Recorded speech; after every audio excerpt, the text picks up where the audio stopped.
في الفيديو ده هتكلم عن ادوات العناية بالبيبي اللي هي الشنطة اللي فيها 13 قطعة دي، وهشرح استخدام كل حاجة فيها. وفي اخر الفيديو برضو هقول لكم اماكن بتبيع الشنطة دي بسعر الجملة، يعني بسعر اقل كتير من الاونلاين والمحلات العادية. ده شكل الشنطة. طبعا في بيبي بلو للولاد وبينك للبنات، بيبقى فيها 13 قطعة. وطبعا قبل استخدام اي حاجة الادوات كل حاجة فيها بتتعقم، تتحط في مية دافية. الشنطة من براند ديزني، وطبعا خامتها كويسة جدا بغض النظر عن الحاجات، تحسوا من كتر ما هي شكلها كيوت تحسوها لعب. اول حاجة ده الترمومتر الزئبقي، ده بيستخدم في قياس درجة حرارة المية. حاساه مش ضروري قوي لانه احنا كده كده بنحب نطمن بنفسنا ان المية مناسبة ليه ولا لا. طبعا مهم جدا يبقى في قصافة مخصصة للبيبي، لانه بنحتاج نقص ضوافره بشكل مستمر بحيث ما يخربش نفسه بضوافره او يخربش اي حد بيها. ضوافرهم بتبقى صغننة جدا ومحتاجة عناية. القصافة خامتها كويسة جدا وطبعا شكلها كيوت قوي. القصافة والمقص ومبرد الأظافر مهمين التلاتة لأظافر البيبي، ولازم تكون آمنة. يعني المقص ده من فوق كده، يعني مش زي المقص العادي، هو حاجة مخصصة للبيبي بحيث ان هي ما تأذيهوش واحنا بنظبط الأظافر بتاعته أو حتى شعره. بعد كده المبرد، وده طبعا يعني حاسه هينفعهم لما يكبروا شويه، مش هيستخدم في الاول خالص. ده ملقاط الطفل الطبي، بيبقى معاه غطا بلاستيك كده، هو امن جدا على الاطفال بالذات ان هو مش معدن، هو بلاستيك كده. دي الفرشة الخاصة باللثة، هي آمنة على الأطفال.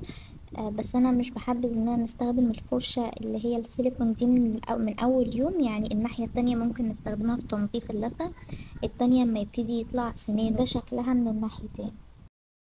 دي المعلقة المعيارية، طبعا مفيدة جدا سواء أدوية ألبان أي حاجة، هي مقسمة كده لمعايير. أول معيار من فوق 10 ملي، 7.5 ملي، 5 ملي، 2.5. الأداة دي عبارة عن كشاف بنشوف من خلاله لو في أي حاجة في الأنف والأذن. الأداة اللي تحت دي بتتغير، يعني ليها قطعتين من فوق بيبقى شكلها عامل كده. والكشاف موجود في الجنب، بقدر ان انا اشوف من خلاله لو في اي حاجة مضايقاه في الاذن او في الانف. بتتفك بالشكل ده، فيها قطعتين من فوق، واحدة نفس الشكل اللي تحت، نفس الشكل اللي موجود فيها، بيبقى معاها زي كفر كده.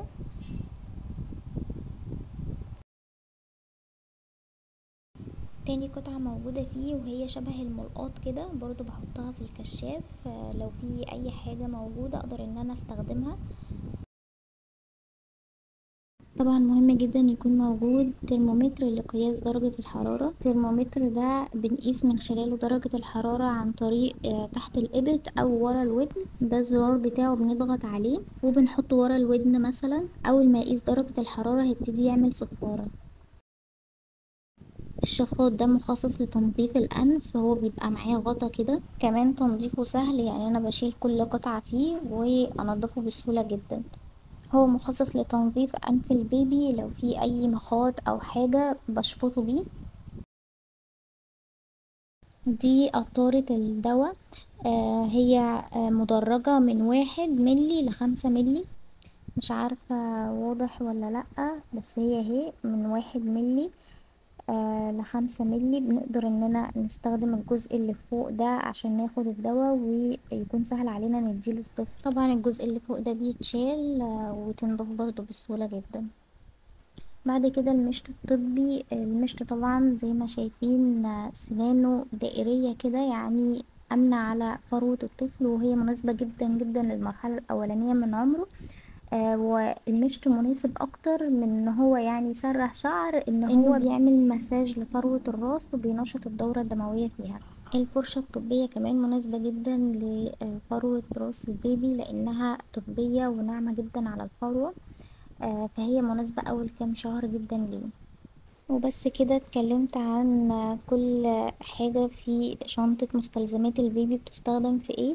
طبعا الشنطة بلاقيها اونلاين غالية جدا، يعني في مواقع بتبيعها بفوق 300 وفي بفوق 400، لكن لو عايزينها بسعر الجملة هتقدروا تلاقوها في شبرا، شارع القبضاعي او القبضيعي، مش عارفة الصراحة نطقها ايه، بس هو معروف جدا هناك، بيبيع الحاجات دي بسعر الجملة. كنت جايباها في رينج من 270 او 275 حاجة كده.